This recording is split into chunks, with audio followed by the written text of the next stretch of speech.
국가의 디지털 심장, 그러니까 모든 데이터가 모이는 곳이 한순간에 멈출 뻔한 일이 있었습니다. 정말 아찔한 순간이었죠. 오늘은 바로 그 위기의 순간을 다시 한번 돌아보고요.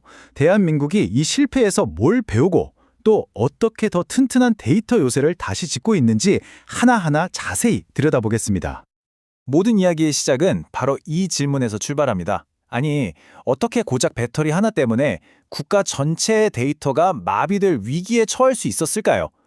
정말 상상하기 힘든 시나리오인데 이게 어떻게 현실이 됐는지 지금부터 그 핵심을 제대로 한번 파헤쳐보겠습니다. 모든 것의 시작은 국가정보자원관리원에서 발생한 화재 사건이었습니다. 이게 그냥 단순한 불이 아니었어요. 이 사건 하나가 대한민국의 공공데이터 안전기준 전체를 말 그대로 뿌리부터 다시 생각하게 만드는 그런 결정적인 계기가 됐거든요. 이곳은 말 그대로 국가의 디지털 두뇌, 심장 이런 곳이었죠. 물론 사고 자체도 굉장히 컸지만요. 진짜 심각했던 문제는 따로 있었습니다. 바로 이 사건을 통해서 우리가 얼마나 취약한 기반 위에 서 있었는지가 너무나 명백하게 드러났다는 점이에요. 자, 그렇다면 도대체 뭐가 문제였을까요? 조사관들은 이 잿더미 속에서 문제의 근본적인 원인을 찾아 나섰고요.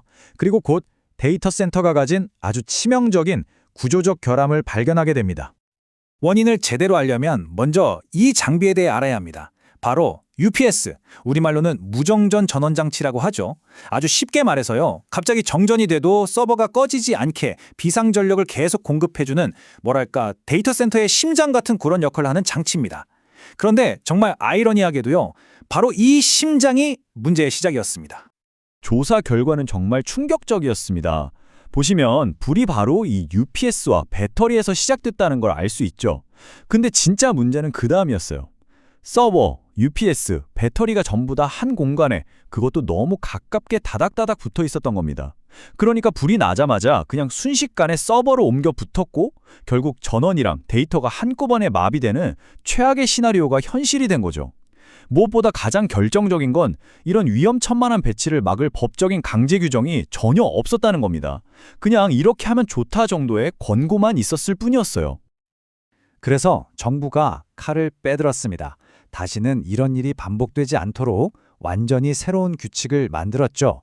그 핵심은 아주 단순하면서도 강력합니다. 바로 물리적 분리입니다. 자, 이 그림이 새로운 규정의 핵심을 아주 명쾌하게 보여주는데요. 예전에는 한 곳에 다 모여있던 이 장비들을 이제는 세 개의 독립된 공간으로 완벽하게 나누는 겁니다. 서버는 서버실에, 그리고 불에 안 타는 내화벽 너머의 UPS실, 그리고 또 다른 내화벽과 방화문으로 완벽하게 차단된 배터리실, 이렇게 세 공간으로 철저하게 분리해서 한 곳에서 불이 나더라도 다른 곳으로 번지는 걸 원천적으로 막겠다는 거죠. 여기서 진짜 흥미로운 지점이 하나 나옵니다. 혹시 모를 사태에 대비해서 안전을 위해 UPS를 2개 설치하는 이중화 시스템 있잖아요. 여기에도 이 분리 원칙이 똑같이 적용된다는 겁니다. 생각해보면 당연하죠. 2개의 UPS를 같은 공간에 두면 화재 한 번에 둘 다 못 쓰게 될 수 있으니까요. 이중화된 UPS조차도 서로 다른 공간에 설치하도록 한 것. 이건 연쇄 장애를 막기 위한 정말 철저한 조치라고 할 수 있습니다. 그렇다면 이 새로운 규칙은 대체 어디까지 적용되는 걸까요? 정부는 이 질문에 아주 단호한 답을 내놨습니다. 정답은 0입니다. 예외 단 하나도 없습니다. 규모가 크든 작든 모든 공공정보 시스템은 이 새로운 기준을 무조건 따라야 합니다.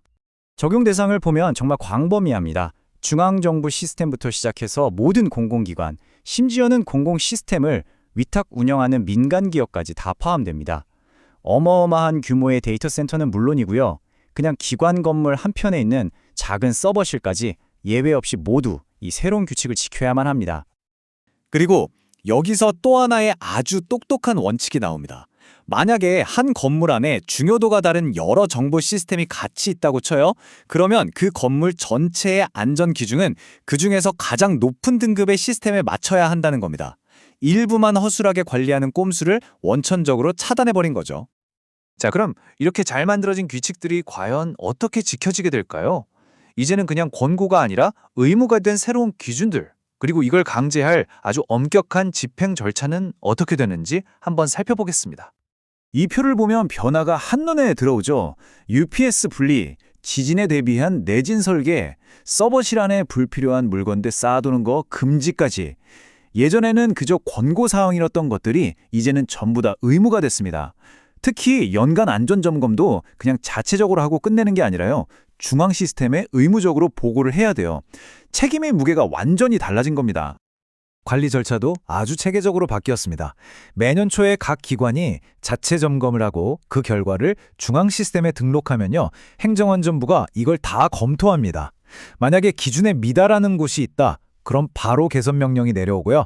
해당 기관은 한 달 안에 조치 계획을 제출하고 연말까지 완료 보고를 해야 합니다. 그야말로 아주 촘촘한 관리망이 생긴 거죠. 점검의 강도 자체도 달라졌어요. 이 그래프를 보시면 기존에 67개였던 안전점검 항목이 80개로 늘어난 걸 볼 수 있습니다. 이게 단순히 숫자만 늘어난 게 아니고요. 그만큼 더 꼼꼼하고 세밀하게 안전 상태를 들여다보겠다. 이런 강력한 의지의 표현이라고 할 수 있겠죠. 정부의 목표는 명확합니다. 행정안전부 관계자의 이 말처럼요. 이번 개정의 목표는 모든 공공기관의 데이터 관리 수준을 최고 수준의 민간 데이터 센터, 아니 그 이상으로 끌어올리는 것입니다. 소 잃고 외양간 고친다는 말이 있지만 때로는 큰 실패야말로 가장 위대한 스승이 되기도 하죠. 오늘 살펴본 이 사건은 단순한 사고 대응을 넘어서 대한민국의 디지털 기반이 과연 다음 위기에 얼마나 튼튼하게 버틸 수 있을지 아주 근본적인 질문을 던졌고 또 그에 대한 답을 찾아가는 과정이었습니다. 저는 더 흥미로운 이야기로 다시 찾아뵙겠습니다. 고맙습니다.